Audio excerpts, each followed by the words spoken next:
Hi there, good morning. I'm Sarah. I am a traditional Usui Reiki master teacher, a holistic life coach, and a yoga teacher. And I go live inside this group at 9 a.m. on Tuesdays and Thursdays, and outside on my business page on Wednesdays to talk about different topics related to mindfulness and spirituality. If you're watching live, please say hello. If you watch the replay, hit hashtag replay below so that I know that these talks are reaching you. The internet's a funny thing. It allows us to stay really connected, but then sometimes I feel like I'm shouting out there and I wonder if people are listening. So it means a lot to me when you comment and you like. Hi Jessica, thank you. Okay, so today's topic is how am I doing it? Am I doing it right? How do I know if I'm making progress in my spiritual practice? And I'm gonna divide this into kind of like two separate subjects. Number one, the practice itself. So how do you know if you are improving in your meditation, your yoga, your self-study, your journaling, introspection, whatever it is you're doing? And then the big picture, how do you know if you're actually making progress, if these practices are working, because a lot of the times after a little while the practices get repetitive and you begin to question, is this worth my time and energy? Is it actually making a difference? So I'm gonna get right down to the basics and give you very practical guidance so that you kind of have an idea of what to look for. So with that said, before I get started, I want to remind you registration is now open for the Yoga Teacher Training Program for 2021, and I am so super excited. It's going to be 3 modules, 3 months each. Each 3-month block is 12 sessions weekly directly with me on Tuesday nights. We're going to meet for about 3.5 hours. The first half is practice, teaching techniques, learning the poses, alignment, and all of that. And the second half of each session is going to be philosophy, lifestyle, how to create a profitable business, teaching yoga, all of that really good stuff. So it's 12 weekly sessions plus 2 Saturdays, so it's really nice and flexible, and it's all directly with me working one-on-one. It's going to be small group, probably 9 to 12 students at the most. Most likely a little bit smaller, at least for the first module. So what's going to happen is you can start in March, you could start in June, or you can start in September. So the modules are going to run for 3 months, and you can complete them at your own pace. So you can take a module in March, and then maybe the next one in September, the next one next year in January, whatever works for your schedule. So it's going to be kind of fun and nice and flexible. So let's go ahead and get started. So the first thing is, let's talk about the practices. In meditation, how do you know when you're making progress? And the simple answer is, the truth of the matter is, whenever you catch yourself thinking and you catch yourself no longer in the present moment, whenever you realize that your mind has run away, you've already accomplished your goal. You're present enough to know that you're not present.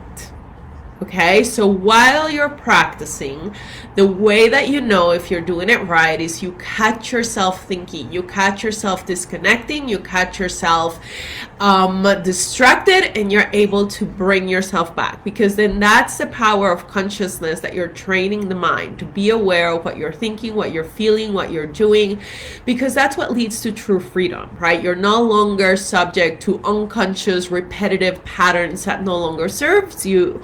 You are aware of what you're doing, what you're thinking, what you're feeling, and you have the mastery to bring yourself back to the present moment and say, no.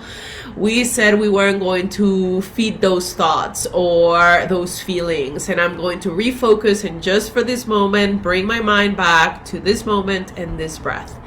So that's while you're practicing. Now, in regards to the practice itself, you are making progress when you stop resisting, when it's no longer a chore, when you begin to actually just surrender. This is meditation time. This is what you said you were going to do for 7 minutes or 10 minutes or 21 minutes each day at the same time.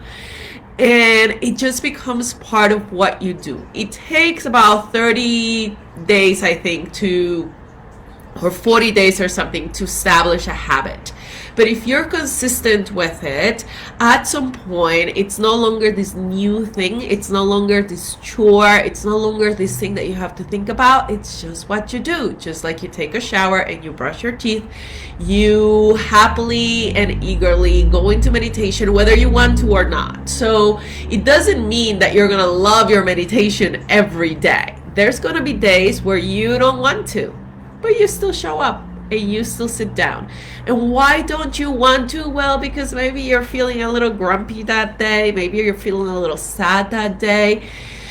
And man, it would be a lot easier to just, scroll through your screen and get yourself distracted and not face these feelings, right? So, but when you're able to sit with whatever is, without resistance, without aversion, without judgment, and you just sit and I am grumpy today, and I'm gonna sit and breathe anyway, and I'm gonna sit with these feelings of grumpiness, and I'm not feeling very good today, I'm a little upset about this or that, and you're okay with that.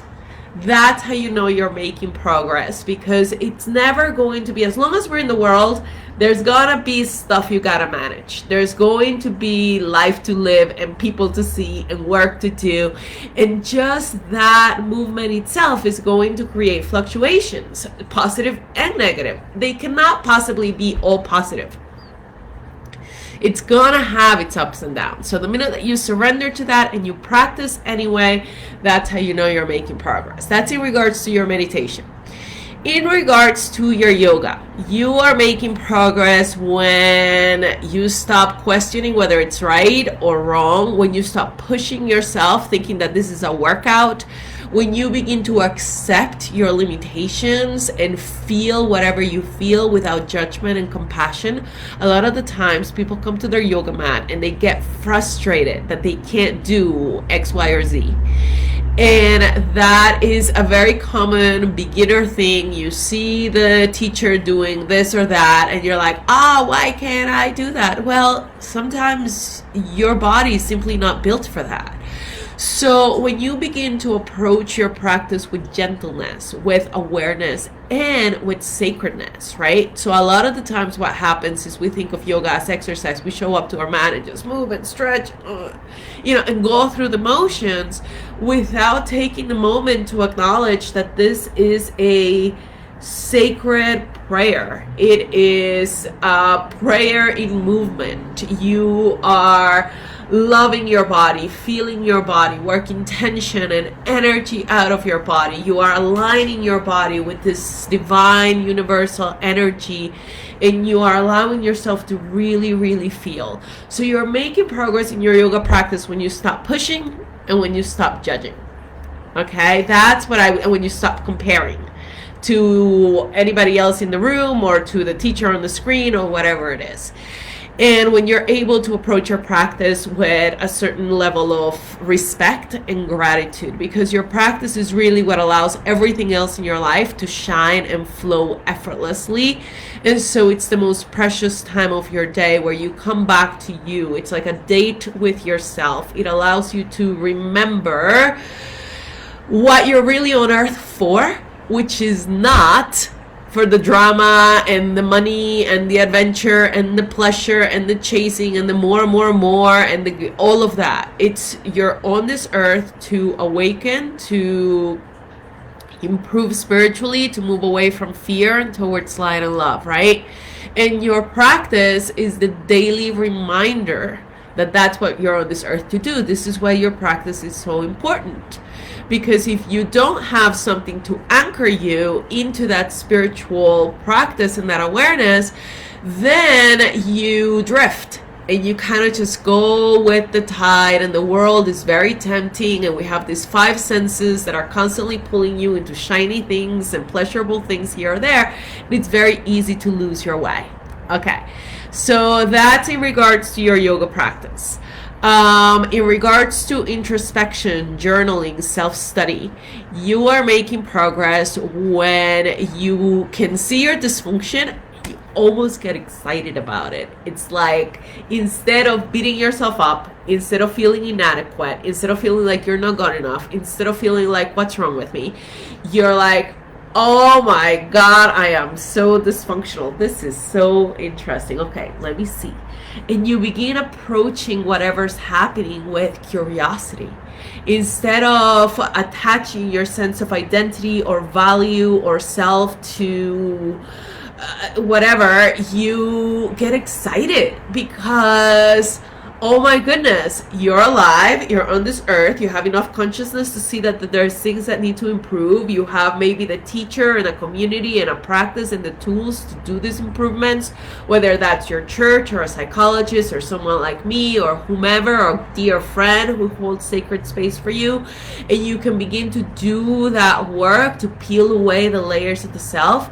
So instead of looking at your dysfunction and seeing how bad you are, you look at your dysfunction and like, oh my God, I got work to do. All right, let's get to it, and let's begin to see, how do I improve this? Where does this come from? When did I feel this way? How can I use this productively? Whatever is coming up, right?